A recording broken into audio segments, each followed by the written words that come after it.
To allow or deny install unknown apps from my files in Samsung Galaxy S22 Ultra, open settings, swipe the notification panel and then tap settings icon, scroll down settings screen,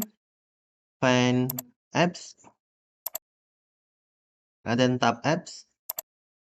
Next, tap apps more icon or three dot icon, select special access, and then scroll down the screen, tap install unknown apps, and then scroll down the screen, find my files, tap my files,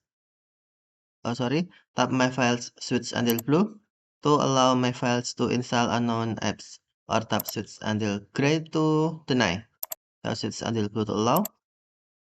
or tap switch until gray to deny my files to install unknown apps. Okay, thank you for watching, have a nice day.